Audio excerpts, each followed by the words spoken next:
Thanks everyone for coming to UFOP. We're really excited that we could put on a virtual show for you. It is my pleasure to introduce our speaker, Chase Shelburne. Chase is a Master of Science graduate from the Fort Hays State University. He's come out in the field with us numerous times with NHMU, and he's always a big help when he comes. I hope he comes again once we, can dig again. And he is going to be presenting, his talk is titled, A Tale of Two Fishes, Insights into the Jaw Structure of Xiphactinus, Audax, and Megalops atlanticus. Take it away, Chase.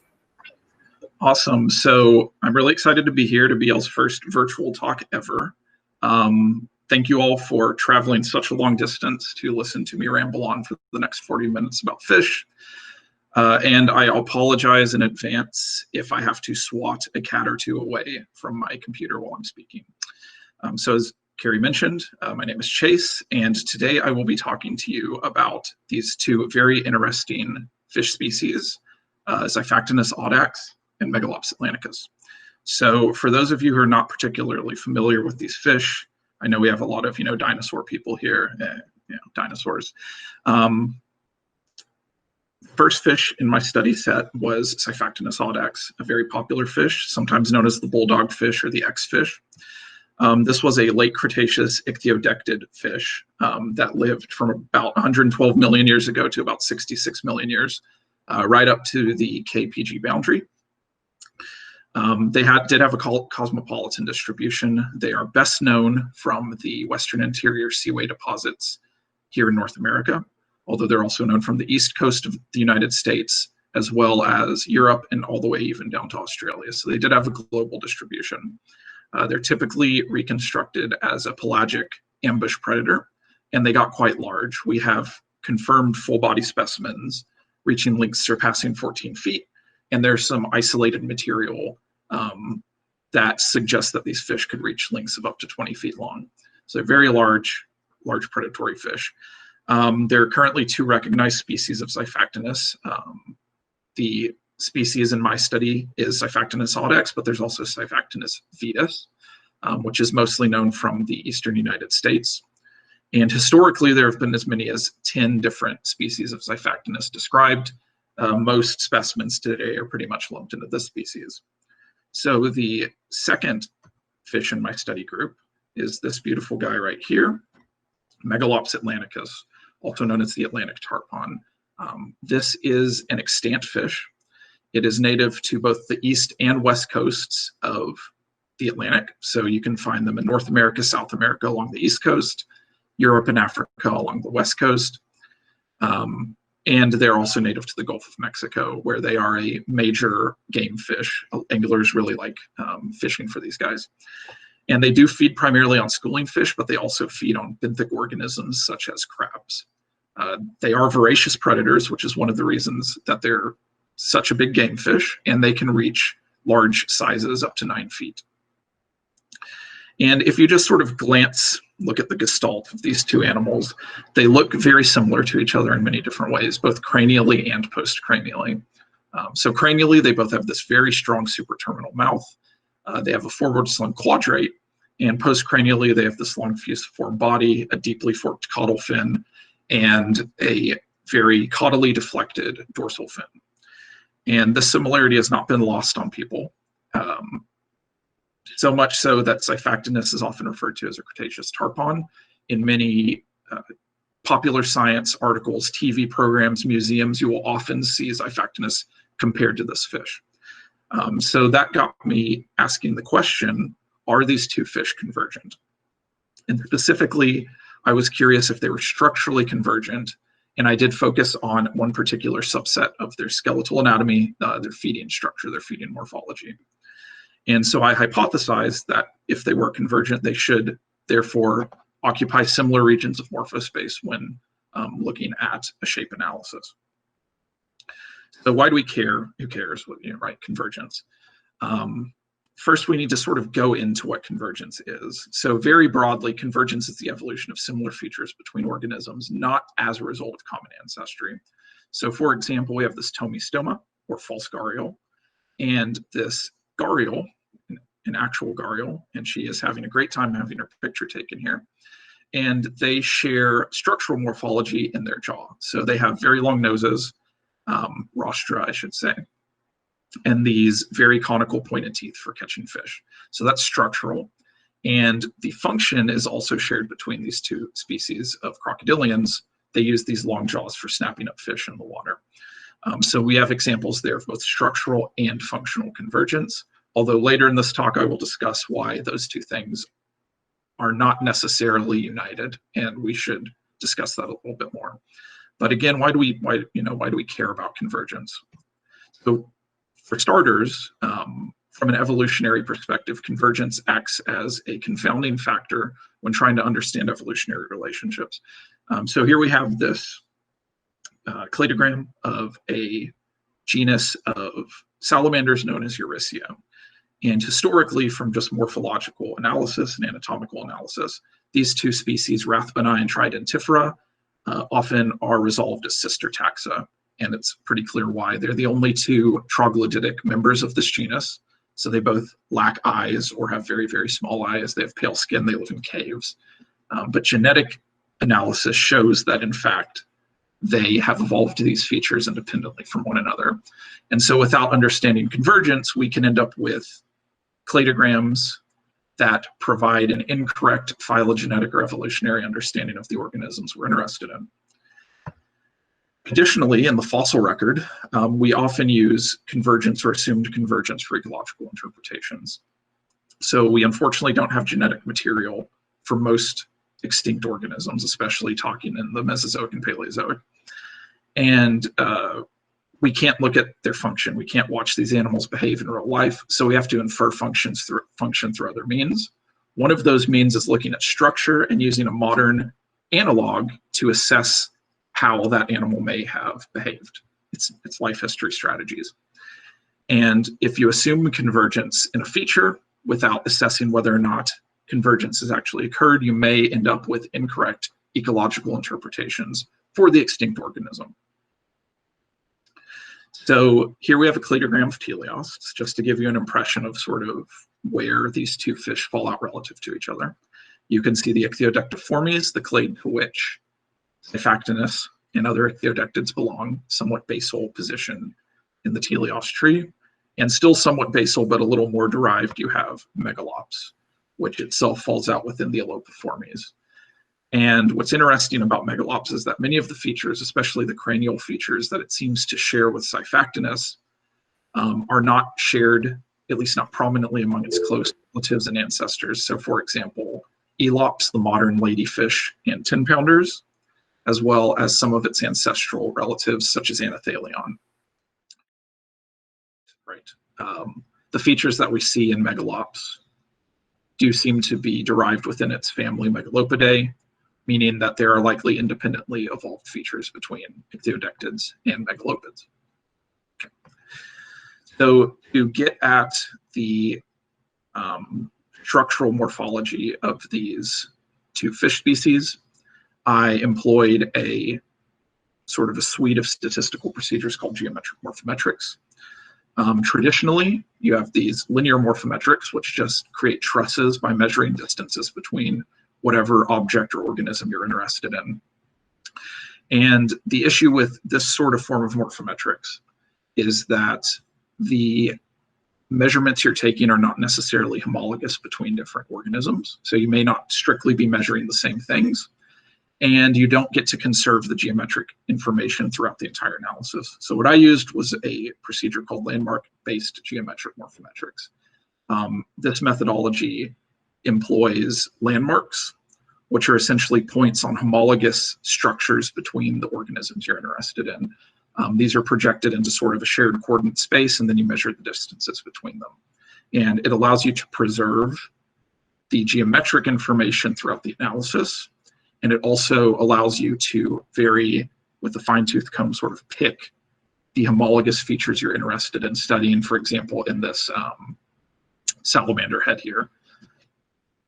So I had a sample size of 12. These are the specimens I used, 6 Xiphactinus, 6 Megalops of varying states of articulation.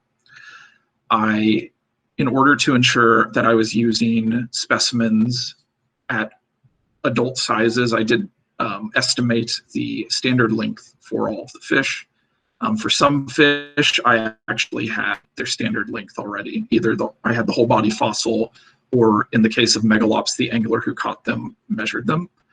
And for others, I estimated their lengths based on the length of their cranium. And so the specimens that have asterisks are estimates, and the ones that don't are actual lengths. And the standard length is just the length from the end of the most anterior point of the fish, basically, to the end of the spine or the caudal peduncle. I then digitized these specimens. So I used a Creaform GoScan Model 50 structured light scanner. And I went around and scanned all these in 3D. And you can see a render of one of those specimens from the Smithsonian Xiphactinus skull in the bottom right in the native program VX Elements. I then had to reconstruct these skulls. So with Megalops in particular, but also a few Xiphactinus specimens, I'd go in, I'd say, hey, I want to scan this fish skull. And they'd basically drop a big box of disarticulated material. So I went through and individually scanned each cranial element of the fish. And then I reconstructed those into a 3D reconstructed skull, such as this. Sorry, I don't know if y'all could hear that. My cat's screaming behind me. And so what I ended up with was 12 skulls reconstructed like this, 6 Megalops, like you see on the left, 6 Xiphactinus, as you see on the right. From those 3D models, I then produced 2-dimensional interpretive line drawings. And from these, I was able to run my analyses in both 2D and 3D so that I could compare the results. Sorry about that. I then placed my landmarks, which I mentioned previously, and I focused my landmarks heavily on the suspensorial elements. So the hyomandibular, the quadrate, the symplectic, as well as the mandibular elements, the premaxilla, the maxilla, and the dennary and the articular, as well as a few stray landmarks at other points around the skull. I used a total of 14 landmarks in the 2D analysis, and I used a total of 24 landmarks in the 3D analysis. I actually used the same landmarks for both 2D and 3D. The reason there are more in 3D is because I mirrored them onto both sides of the 3-dimensional skull. And you can see all those labeled here. Once I had my landmarks placed on my specimen, I then performed what we call Procrustes Superimposition, which is a very important part of a landmark-based geometric morphometric analysis. So when these points are actually projected into coordinate space, they are not automatically aligned with each other. And when you're doing a GM analysis, you want to make sure that you're only measuring shape. So you want to control for various other aspects, such as distance, physical distance and space between specimens, size, etc. So what Procrustes Superimposition does is it actually rotates them all to sort of a shared coordinate system. It scales the skulls so that they're all relatively the same size. And then it translates them and superimposes them. So you have all 12 skulls sort of superimposed on top of each other. And this ensures that we are strictly measuring shape and no other elements of potential confounding shape difference between the skulls that might come about due to size. So I had 4 statistical treatments. I had 2 2D treatments and I had 3 3D treatments. I did run an outlier analysis before this, which I don't really talk about in this talk, but I did find 2 outlier specimens, both of which were Xiphactinus skulls, and I will discuss those a little bit more later. But long story short, I did run all of these analysis, both with those outliers included and without those outliers included. I ran 4 different statistical analyses in each treatment. And I will discuss these a little bit more, what they are, why I ran them as I go through the results. But I ran a principal components analysis, a PCA, a discriminant function analysis, or a DFA. This one's a doozy, so get ready.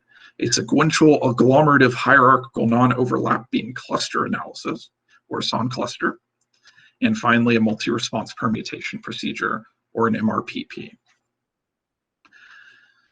So there's a lot going on here. This is a PCA. Most of y'all are probably familiar with these already, but if you're not, I will go ahead and go through and sort of explain it piece by piece so we know what we're looking at. It's a pretty simple biplot. A principal components analysis is essentially an ordination technique that generates new axes through your data based on variation in your data. And the first principal component, which is the first axis, will always have the most variation. The second will always have the second most. Third will have third most, etc. And it is a dimension reducing technique. It helps you project your data in a way that's meaningful without having 26 different dimensions to work with. So on this particular plot, all of the black points are my megalops, which you might try to help there with a little silhouette, and all of the red points are Xiphactinus. The two Xiphactinus specimens that are written in red text, which are YPM VP 56875 and FHSM VP 699, are the two outlier specimens. And you can also see the polygons surrounding them. So this is the morphospace that I was talking about before.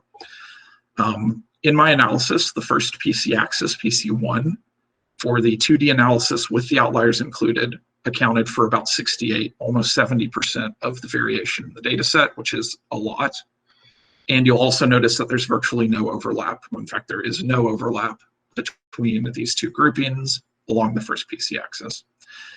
In the top left and bottom right, you'll see those weird looking grids. Those are deformation grids. And the black dots on those grids are the landmarks I showed you earlier.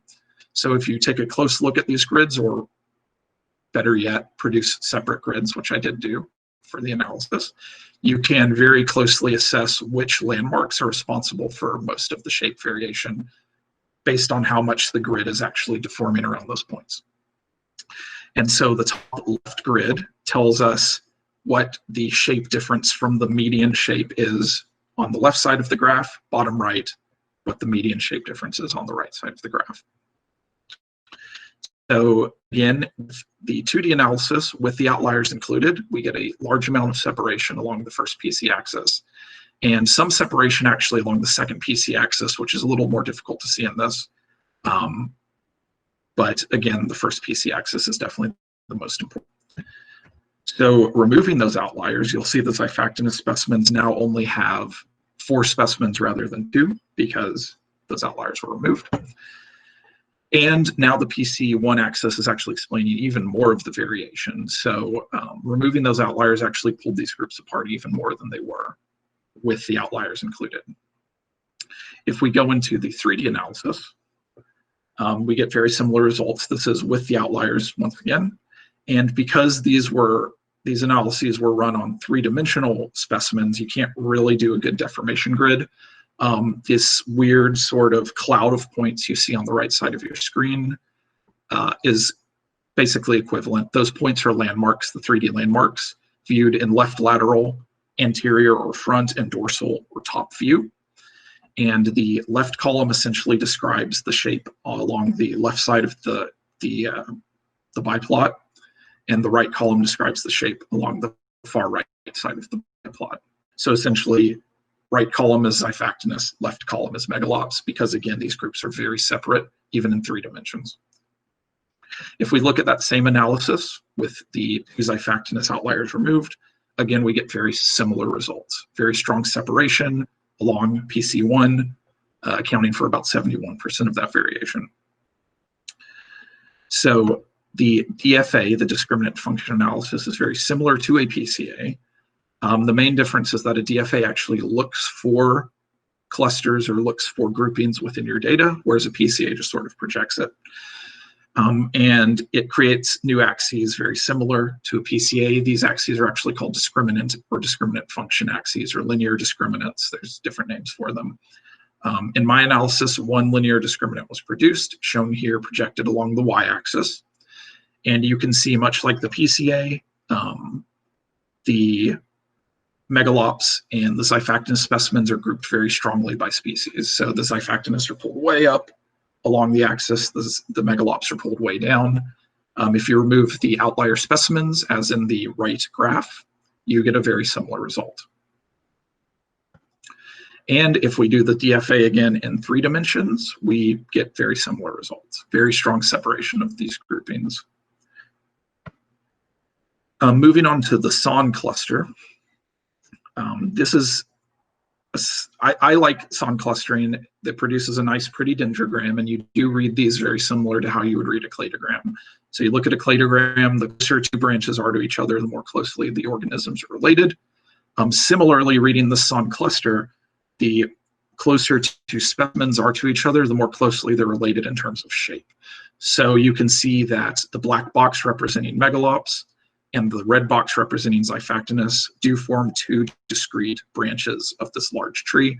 They're very separate, very similar to what we see in the DFA. What's important to note with that is that the statistical reasoning behind a cluster analysis versus an ordination technique like the previous analyses, they use very different statistical methods, which means when you see similar results in a SON cluster and a PCA, it does suggest that the groupings that you're identifying are real groupings and they're not just statistical artifacts in your data.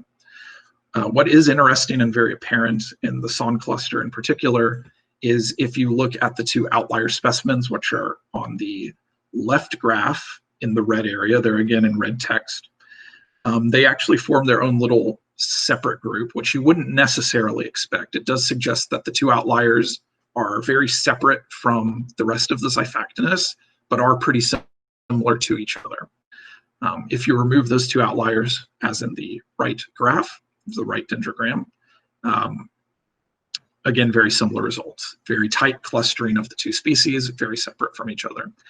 And you'll see at the bottom of these graphs something called a cophonetic value. That essentially tells you how much of the data from the input variables are preserved in this graph. So a cophonetic value of around 0.9 for both of these suggests that around 90% of the data is being conserved in this projection, which is pretty good.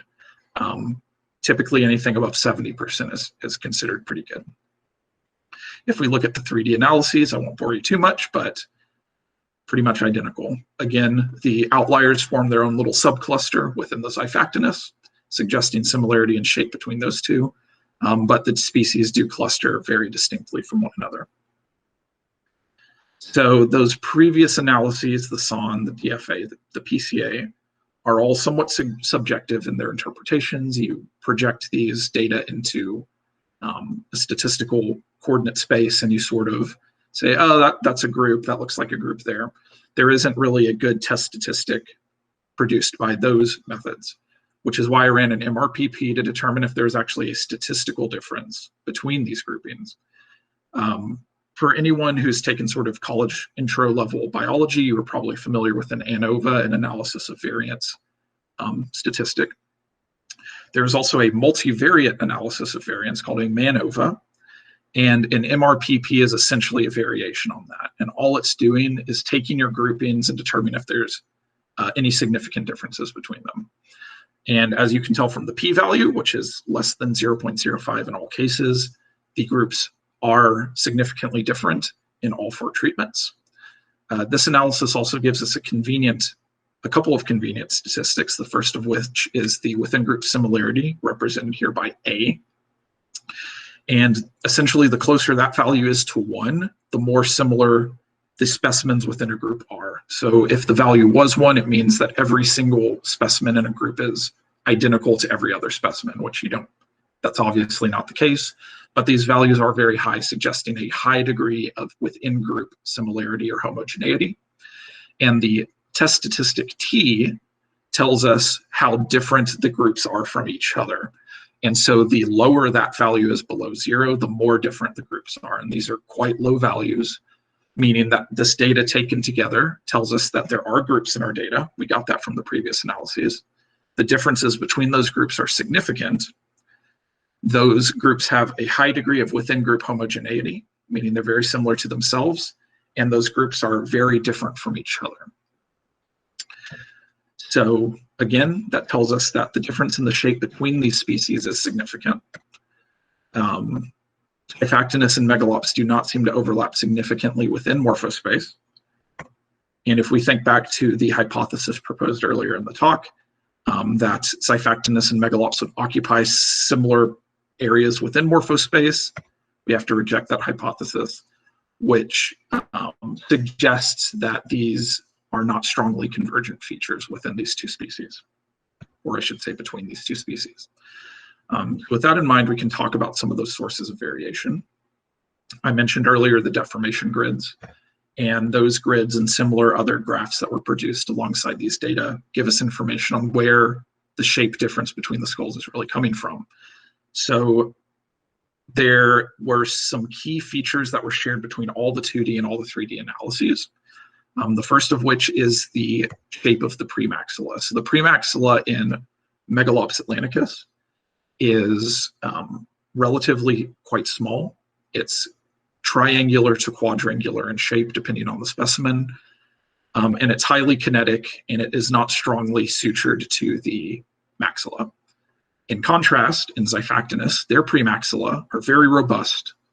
They are very deep, and they're very heavily interdigitated with the maxilla, so much so that oftentimes, if you get the maxilla preserved in the fossil record, a lot of times it will have the premaxilla still attached as well, which is somewhat unusual. We also have the relative length of the maxillae. So in Megalops, the maxilla relative to the rest of the mandibular arch is quite long. The posterior portion of the maxilla actually, in many cases, overtakes the anterior portion of the lower jaw, the articular, whereas in Xiphactinus, the maxilla rarely reaches down all the way to the articular of the lower jaw. And finally, the angle of the mandibular symphysis differs. So the mandibular symphysis in vertebrates that have dentaries is where the dentaries actually connect at the front of the jaw to form the mandible. And in Megalops, the lower jaw forms this sort of almost chin-like projection. It almost has an anterior deflection to it.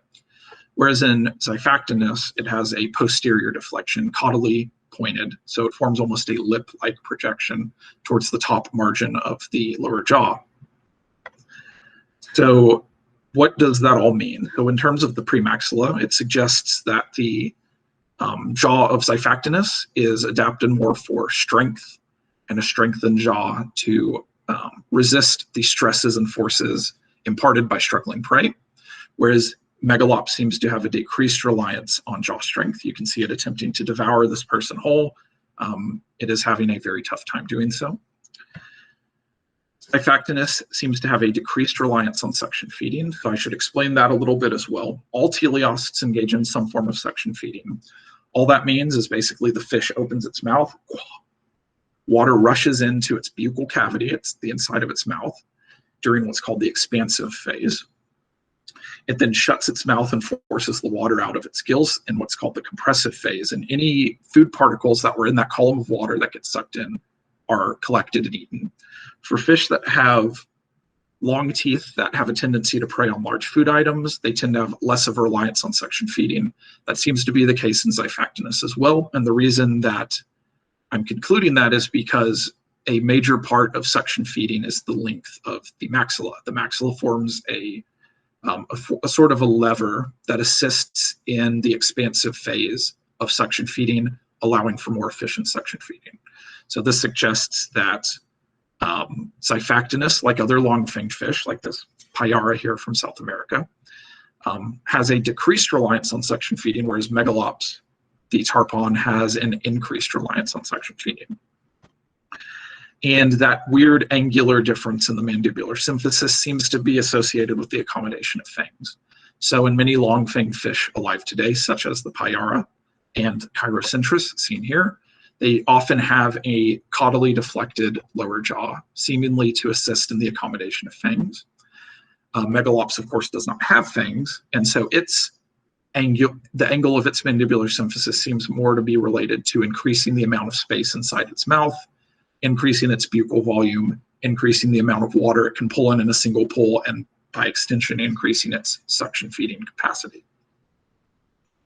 Oh, and just as a point, Chirocentris here used to be the family Chirocentridae, used to be a family that was thought Xiphactinus belonged to.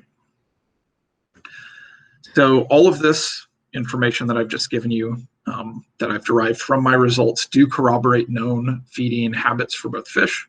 There is no shortage of stomach contents for Xiphactinus. We have very large complete specimens of stomach contents from Xiphactinus at the Royal Tyrrell Museum, the Smithsonian, Denver, and probably the most famous example, and this one is actually part of my data set, FHSMVP 333, the fish within a fish at the Sternberg Museum. And in addition to showing us what they ate, it does give some insight into their feeding behavior as well. Virtually all of these stomach contents, the fish is actually eaten head first, suggesting a preference in the approach, the predatory approach of Xiphactinus. And most of them contain Gillicus, another ichthyodectid, which seems to be a preferred prey of Xiphactinus. Additionally, a close relative of Xiphactinus, Ichthyodectes, also portrays very similar feeding habits. So I believe this is a Cymalichthes fish that it's eaten. But again, it ate it head first, whole, suggesting that these are not just one-off happenstance specimens of Xiphactinus. It does seem to be a feeding behavior within the broader ichthyodectid group. By contrast, Megalops is a very well-known and well-established suction feeder, so much so that it's often used in suction feeding kinematic analyses. So here are actually two different examples of Megalops being used as basically a study system for suction feeding in teleosts. So again, these results do corroborate what we already sort of know about these fish. Now, there was one notable similarity within my data that I think is worth sort of an aside here, and that is actually the depth of the dinnery. So while the angle differed, both Xiphactinus and Megalops have very deep, dinneries. Makes sense for Xiphactinus. It has very long fangs in its lower jaw, so it has to have a deep dinnery to accommodate, and it also, a deep mandibular symphysis provides more surface area and therefore more strength in the jaw. As we've already established, Xiphactinus seems to have adapted for having a very strong jaw to resist forces from struggling prey. However, it makes a little less sense in Megalops. It doesn't feed on particularly large fish. It doesn't have teeth, or at least not fangs. And its ancestors don't seem to have a particularly deep jaw either, meaning it seemed to have evolved this deep jaw independently of Xiphactinus. And so I hypothesize that this deep jaw in Megalops is an adaptation to, as I mentioned earlier, increase the buccal volume, increase the amount of water that can be pulled into the mouth at once, and increase suction feeding efficiency. Now, why this I think is worth noting is that what this tells us is that a convergent feature, a structurally convergent feature, does not necessarily mean functional convergence. And when you're reading literature on convergent evolution, you'll often come across some variant of the phrase or idiom, there's only so many ways to build a bridge. Meaning, if you're going to fly, there's only so many ways to build a wing. If you're going to swim, there's only so many ways to swim effectively. And so you're going to tend to have organisms converging over and over again on the same structure. What you don't tend to see is a phrase along the lines of a bridge can have many different uses. And so what you unfortunately see in some literature is a description of convergence that says something along the lines of shared structures or function due to shared ecological necessity or shared ecological pressure, but it's clear that there are features that can become structurally convergent and look very similar to each other for reasons completely unrelated to each other in function. So I think it's important to note that, and note that structure does not necessarily relate to function. It's important when we're looking at the fossil record, because again, as we remember earlier in the talk, we do make ecological interpretations based on structural similarity in bones. So it's important to have multiple lines of evidence supporting a functional interpretation rather than just trying to use what seems to be a good modern analog. So I mentioned outliers before. I'll talk about those a little bit more now. These are them, two individuals of Xiphactinus. Look like pretty much like the rest of them at a glance, but they are significantly different from the other Xiphactinus in terms of shape. There are a few reasons why this might be. One could be the first thing you might think is, well, maybe they're really big or maybe they're really small. But they're highlighted here in red. As you can see, they're not actually the largest or the smallest specimens within the data set. They're not even next to each other in terms of size. What this tells me is that these are not different ontogenetic stages. These aren't skeletally mature adults, nor are they juveniles. They fall within the range of the rest of the specimens. So some other potential explanations include sexual dimorphism. These could represent males or females. As we know, many fish are radically dimorphic sexually. Of course, sexual dimorphism is very difficult to identify in the fossil record. This could be a cryptic species. As I mentioned before, there have in the past been many, many, many different species of Xiphactinus described. They're mostly all lumped together within Xiphactinus audax now, but it is possible that this could represent a slightly different separate species or subspecies of Xiphactinus. What I think is the most likely explanation, which is that these two actually do fall within the normal range of variation. And if I had a larger sample size, say 50 skulls rather than 6, these would not fall out necessarily as outliers. And finally, there's potential, of course, for human error. When you're reconstructing skulls in 3D, it can be a bit sloppy. There may be some issues going on with that. But it is interesting to note that these two were similar to each other in shape, which you would not necessarily expect just for them being outliers. They could have fallen out on different sides of the rest of the specimens, but they do seem to share a shape between each other. So future directions for this study or studies like it, some things that could be improved upon, and improving, of course, the sample size, broadening it to more than just 12 specimens. It is very time consuming to do all the 3D scanning, which is part of the reason why the sample size was so low. In addition, it's surprisingly difficult to come across skeletonized modern fish specimens the size of Megalops, because many fish labs don't actually like to keep 9-foot fish in their collections. So those are a bit hard to come by. Improving taxonomic sampling. So some of the results of this analysis could be considered dubious. If you're familiar with ordination techniques like PCA, it would be much better to have more species represented, perhaps some of the long-toothed species like the Pyara. Assessing the crania and postcrania. So in addition to the cranium, considered to be convergent in some parts of literature and museum and displays, the postcrania is also often considered to be convergent. I didn't study the postcrania just due to time constraints, really.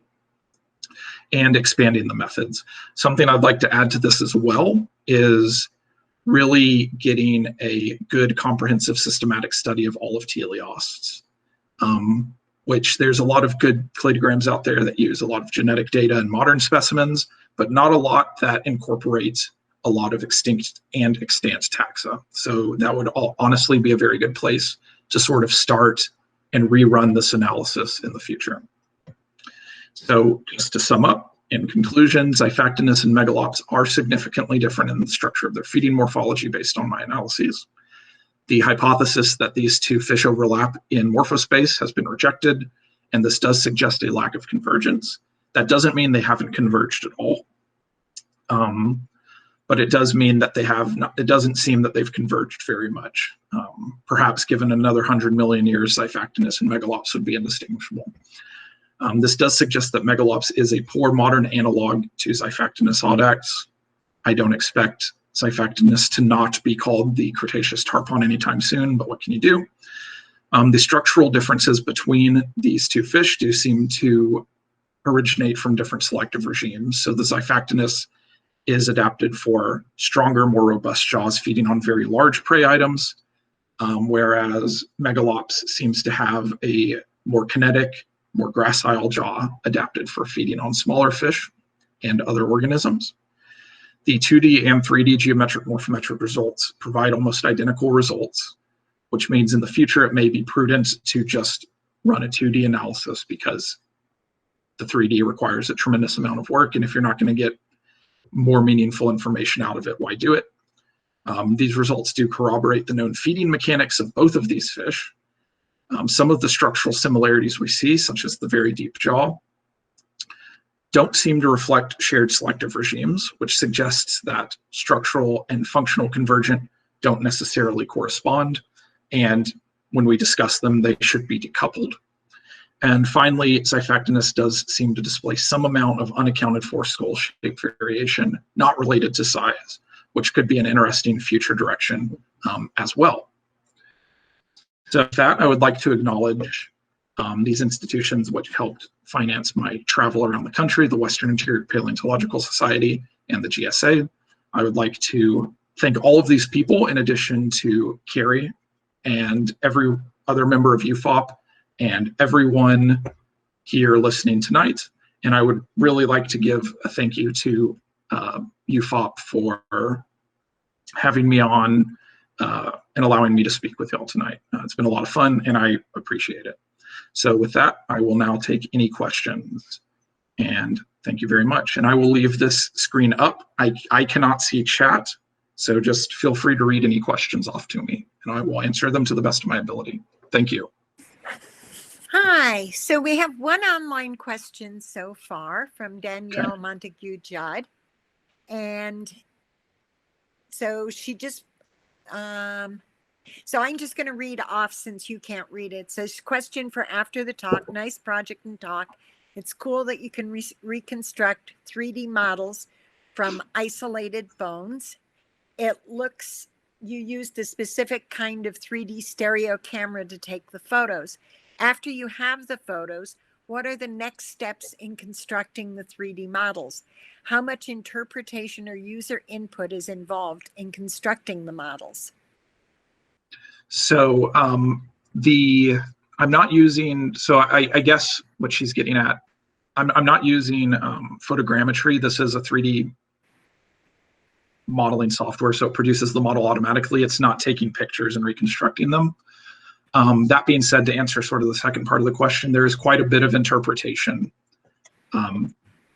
individual interpretation and judgment calls that come into the reconstruction of these skulls. Fortunately for most of these and it really only comes in for the Xiphactinus. With the Megalops, I have the entire skull. I know the anatomy of the skull. It's pretty straightforward to reconstruct it. With the Xiphactinus, I do have the entire profile, and what the issue becomes is making sure that all of the proportions between the Megalops and the Xiphactinus are the same, because if I'm analyzing the entire sort of modular structure of the jaw, something like saying the jaw being open this wide or the jaw being open this wide will affect the results.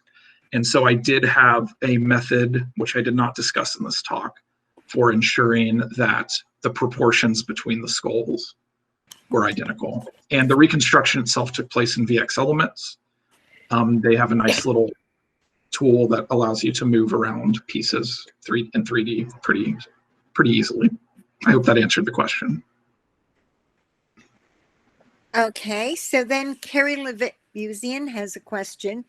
Is the fish within the fish, Xiphactinus problem, just a case of eyes too big for its stomach? Did it use its teeth at all when feeding? Well, so it's impossible, I guess, to know if it did because we can't see them. The classic problem. The answer is probably yes. I mean, in modern fish, the teeth are used to handle prey. So they're not used like they're used in some like reptiles and things to shred the prey. Fish are very slippery. They have hard tails. And so they're used more like gaffs. So you imagine a Xiphactinus floating down sort of in the water column, and above it is a Gillicus. It's going to want to rush up and grab that fish as quickly as possible and hold it in such a way that the fish can't escape. And so the perfect way to do that is having like 3-inch long fangs that just, pound directly into the flesh. And from then it just would swallow it whole. As for the first part of the question, I suspect that a lot of these Xiphactinus died from eating a fish that was too big for them. I don't have any evidence for that. However, speaking of the Payara, that South American fish, there was an episode of River Monsters. If anyone likes that show, it's a great show. And they caught a Payara that was struggling on the surface. It was dying. And they caught it and they pulled out a second Payara that it had eaten. that was almost the same length as the Payara that had eaten it. And the meal was too big and the fish, it was killing the fish. And so there are actually fish that are too ravenous for their own good, and it can kill them. So it's entirely possible that that could have been what killed some of these fish. So, so Carrie says, what? That's crazy. Yeah. So anyway, and Danielle Montague Judd commented that on her first question about, the user input involved in constructing the models, she said, yeah, that you did answer her question, and thank you. Okay. And then Mitchell Carver is asking, since there is rarely any fish with teeth found of Xiphactinus, do they have one set of teeth or multiple? Wait, can you reread that? Is he asking, does Xiphactinus have multiple sets of teeth? Well, it's since there is rarely any fish with teeth found, do they have one set of teeth or multiple? I think it's Xiphactinus. Okay. So Xiphactinus technically only have one set of teeth. Well, I guess if you mean one set, like we have, our deciduous teeth and our adult teeth, no, Xiphactinus grow teeth throughout their life. If you mean like one row of marginal teeth, because some fish do have multiple rows of teeth, like alligator gar. Xiphactinus only have one row, but they have a pretty unique way of a pretty unique eruption pattern when the teeth are growing in that actually kind of makes it look like they have two rows sometimes when a tooth is coming in. But no, they do only have a single row, both on their top and bottom jaws. Okay. Oh, okay. So Mitchell Carver is giving us some clarification. He says, okay. I mean, do they lose teeth and grow them back again? Yes. They grow teeth throughout their entire life. And what's interesting about that is Xiphactinus can actually vary in their tooth count, even within the same fish between different sides of the jaw, which I mentioned that there used to be a lot of different species of Xiphactinus described. Part of that was because they used tooth count to describe them, which we now know is a terrible method of identifying species, because you could have a fish with 40 teeth or a fish with 23 teeth. Ontogeny, environment, all of that's going to contribute to how many teeth they have at any given time. Well, I don't have any more questions in the chat. Does anybody want to unmute and ask a question?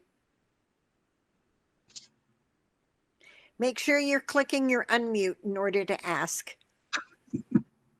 Hi, Chase. Who first described Xiphactinus? Joseph Leidy in 1871. Nope, sorry, that's wrong. 1873. Nope, that's wrong. It's 1871. I was wrong. Double wrong. The reason I was wrong is because Cope described it in 1873 as Portheus, and then they were combined. So it was Leidy. So, any other questions? Well, now I'd like everybody to kind of unmute and just give Chase a big hand so we can say thank you very much. Thank you all very much.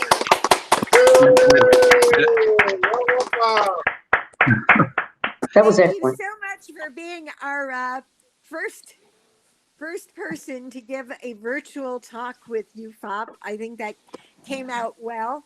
No problem. And I want to say to everybody, thanks for showing up. And please stay safe. And if you can, go visit a local natural history museum and give them your support. Remember, they've lost about 6 months of revenue. Or if you feel like going for a ride, we've got great museums all over the state of Utah to check out.